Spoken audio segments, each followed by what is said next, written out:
We have hurricane warnings approaching Raleigh this weekend. It's time to find out just how strong the foundation of this football team is. You are Locked On Wolfpack, your daily podcast on the NC State Wolfpack, part of the Locked On Podcast Network, your team every day.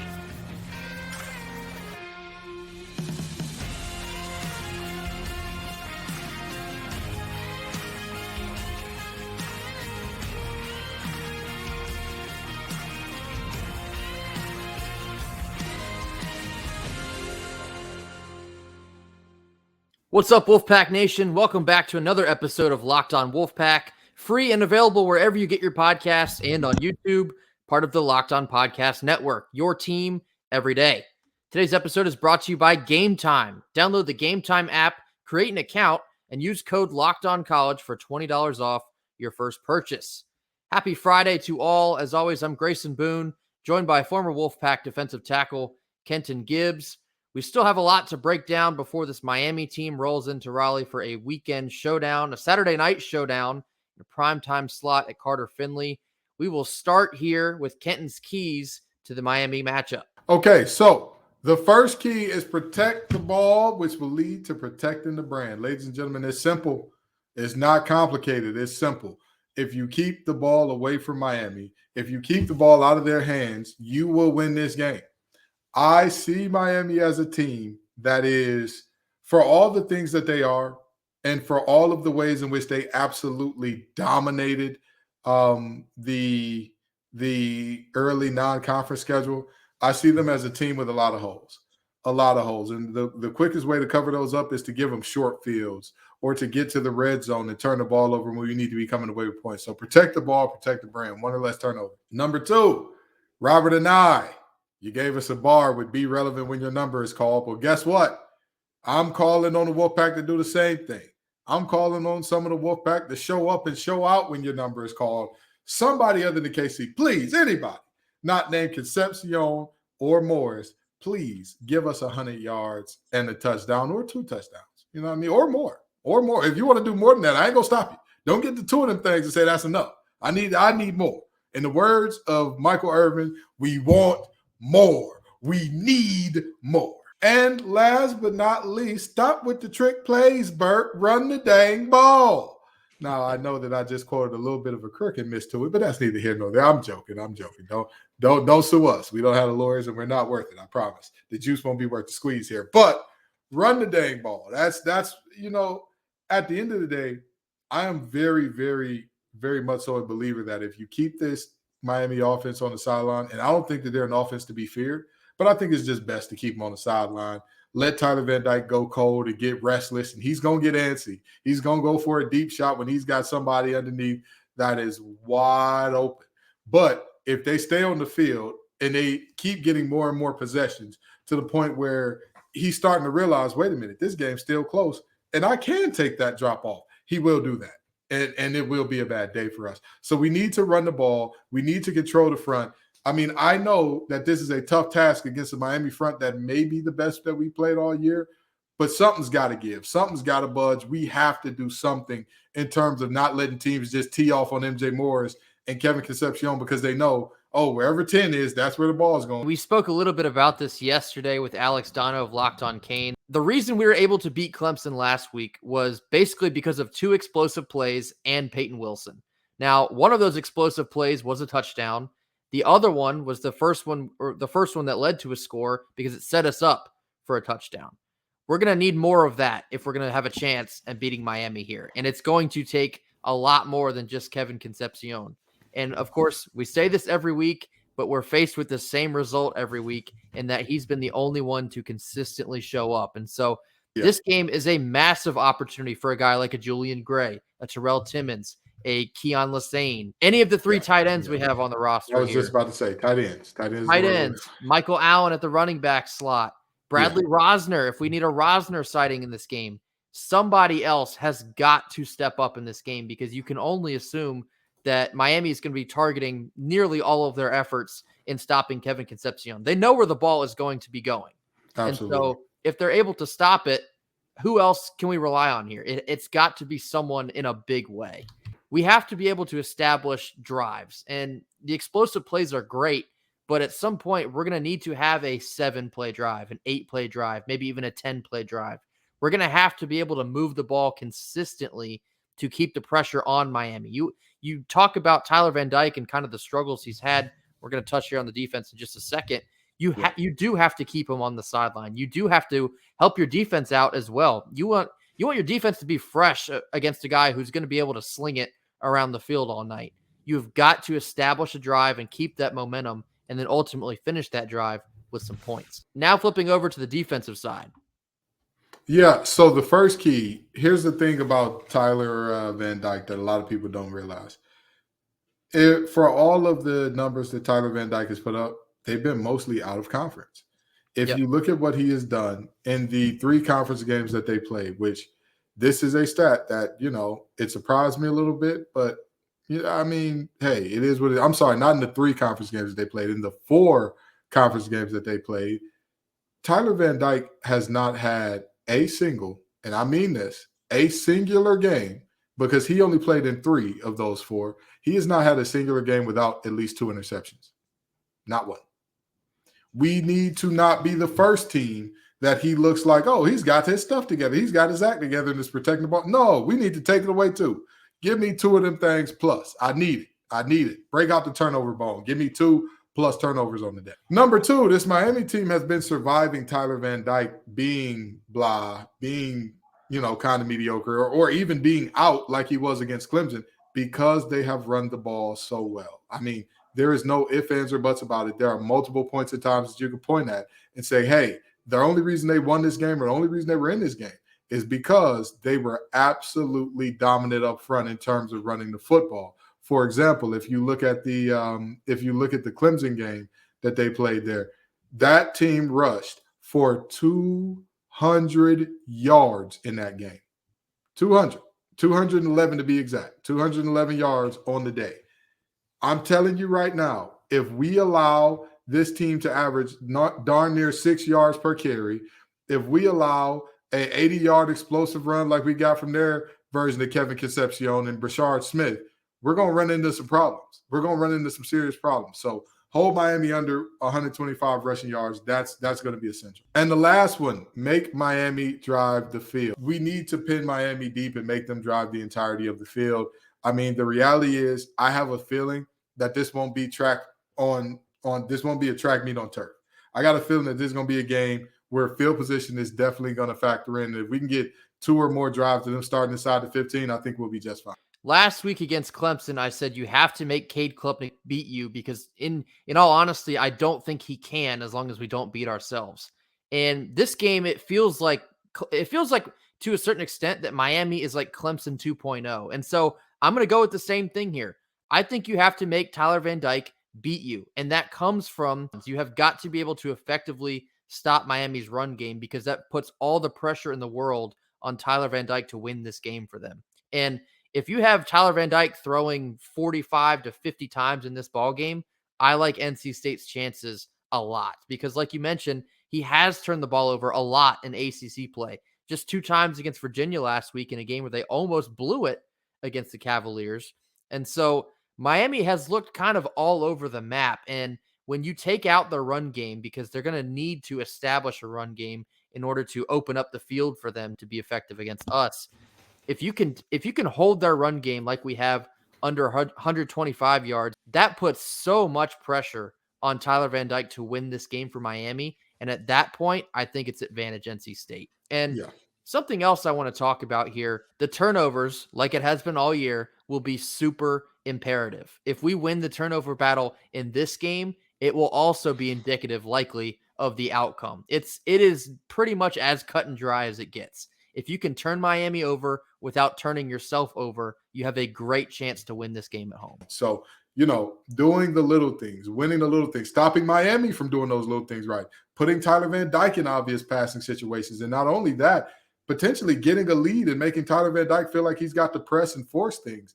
That'd be great for you. Up next, we're going to get into our Fan Friday, addressing some of our top comments of the week. But first, a quick word from our sponsor. Our first sponsor of the day is Gametime. You shouldn't have to worry when you're buying tickets to your next big event. Gametime is the fastest and easiest way to buy all the tickets for the sports, music, comedy, and theater events near you.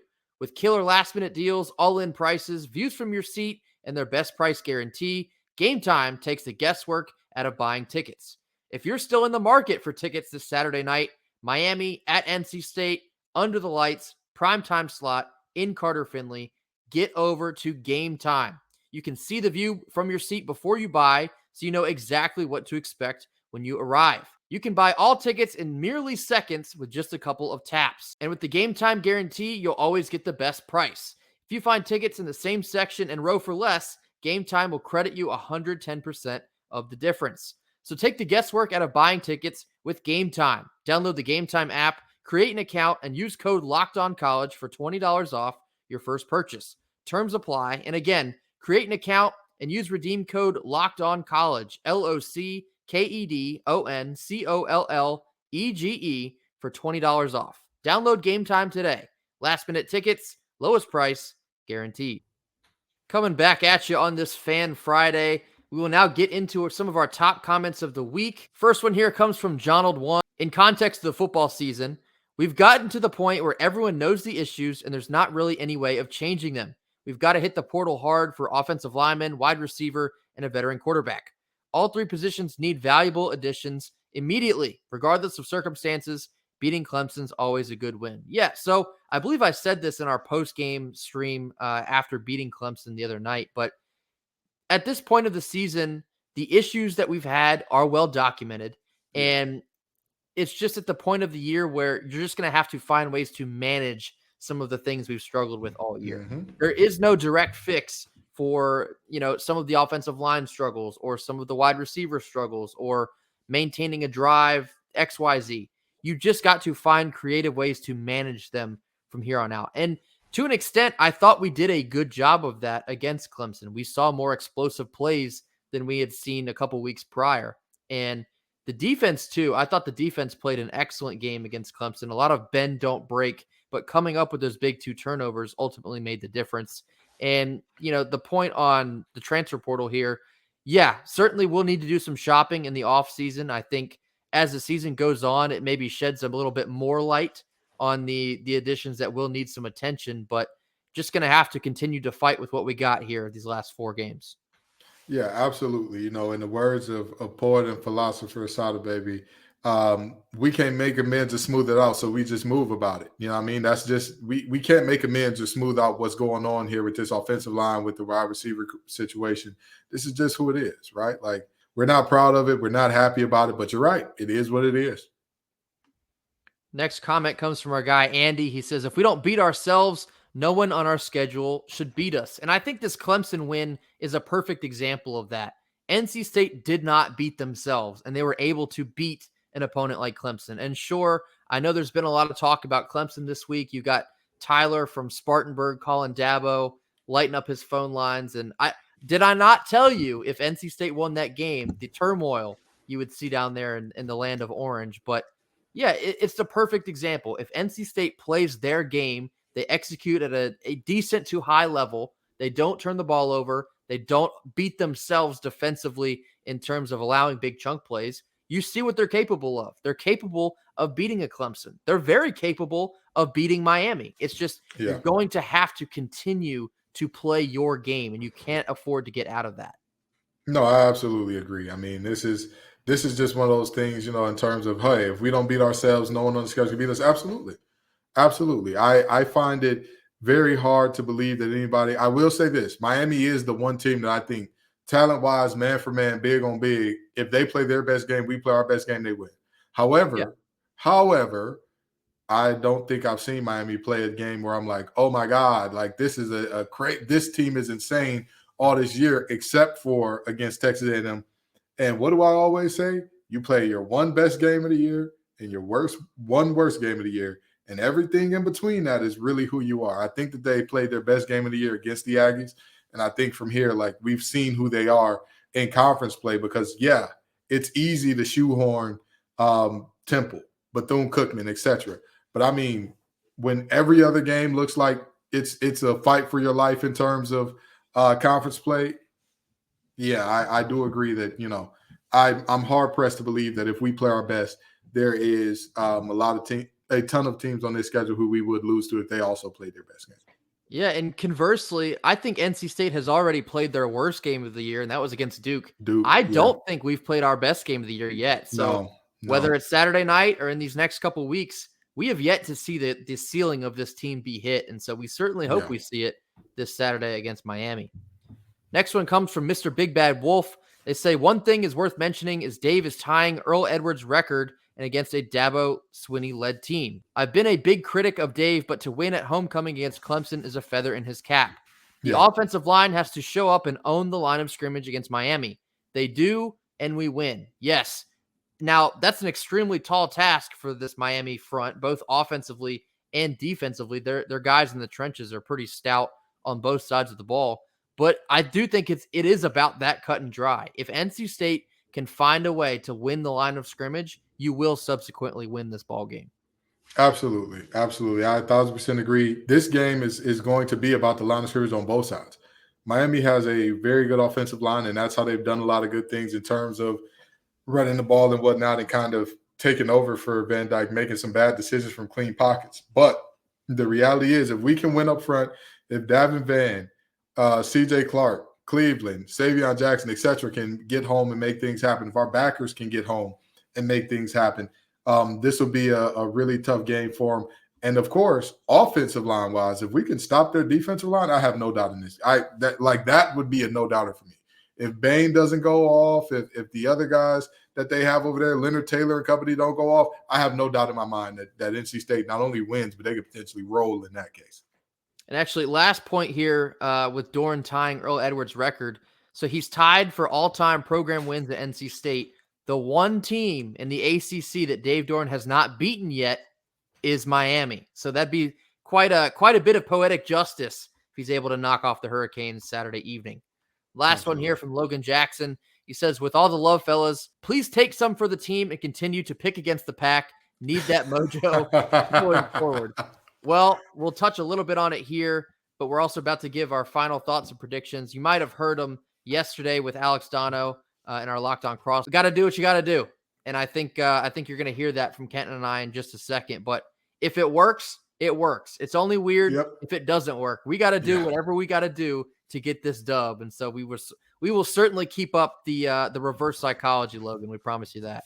Put your rally caps on, boys. Put your rally caps on, right? Like it makes no sense. It doesn't.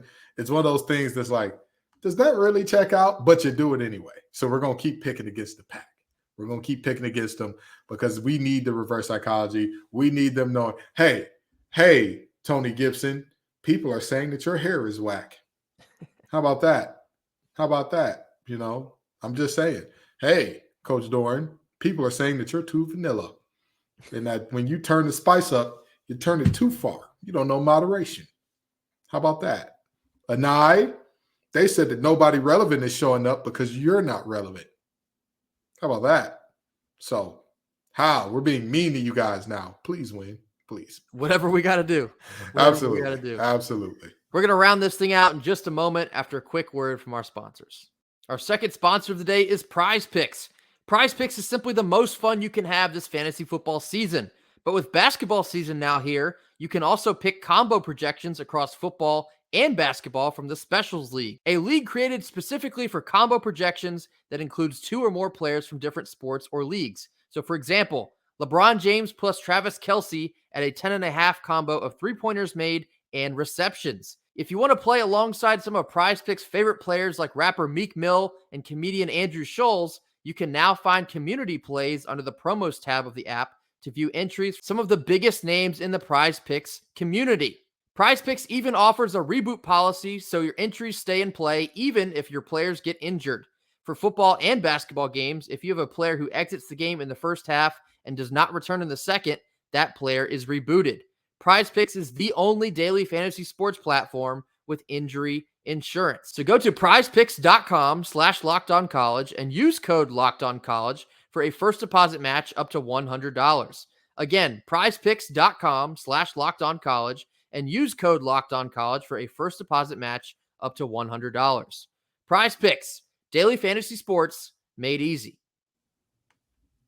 Rounding out our Friday show here, you may have heard some of our words yesterday on the Locked On Crossover episode with Alex Dono in giving our final thoughts and predictions for this Miami game Saturday night. Kenton, anything additionally you want to add to this? No, not really. Not really. This is a game with a high boomer bust factor. You know, I talked about Peyton Wilson earlier on another podcast. It was a Notre Dame podcast. They were asking about Clemson and what it was like to play him and all that. And so I want to, you know, say this, right? I said Peyton Wilson as a prospect, high boom potential. If he stays healthy, if you get a healthy, no kidding here, if you get a healthy 5 years from Peyton Wilson, at least one of those years will be either Pro Bowl or All Pro. At least one. With that being said, and the other 4 are going to be very high level as well. With that being said, there is a chance that, you know, things go wrong with the shoulders and it doesn't work out. I feel the same way about this game. There is a very good chance for NC State to do it, to win this game. There's a very good chance for NC State to win this game. There's also a chance that their D-line just overwhelms us. You know, we struggle all over the place, and we kind of can only score when our defense creates a short field, which I think they will multiple times. And so I'm picking Miami 27-20. I do see a lot of disadvantages in some of the matchup, mostly with that being the Miami defensive line against the NC State offensive line. Now, the Miami offensive line has also been pretty sturdy this year, and so I will certainly have my eye on our defensive front and some of the blitzes we can run to put the pressure on Tyler Van Dyke, because ultimately we have got to make him sweat all night on Saturday. We've got to force him into some bad decisions, some costly turnovers, and giving up a lot of field position. This game will be heavily dependent on field position, time of possession, and the turnover battle. If NC State can win 2, maybe all 3 of those, they put themselves in a great position. As I mentioned earlier, they also need to sustain drives. The explosive plays are great, but you also have to do the mundane sometimes. Sometimes you got to put together a 9-play drive that maybe results in just a field goal. You've got to maintain that consistency, getting those points on the board as well. And of course, we're going to stick with the theme. It worked last week. Can't afford to switch it up. We're going to stay with the reverse psychology. Now, transparently here, I do think Miami can win this game. I also think NC State can win this game, but I'm going to stick with my score of Miami 24-20. That'll do it for us here on Friday. Again, another great week from the listeners. Thank you all so much for the support, the viewership, the likes, the comments, the subscriptions. Happy and grateful for it all. Looking forward to keep this thing rolling. We got men's basketball coming up on Monday. We'll give you a brief preview for that game coming up on Monday's episode.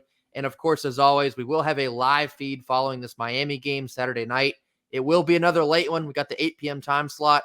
Stay up with us. We'll have a lot to say about it, good, bad, and everything in the middle. So be sure to join us on YouTube live following the game. We will see you all there. Until then, go Pack. Go Pack.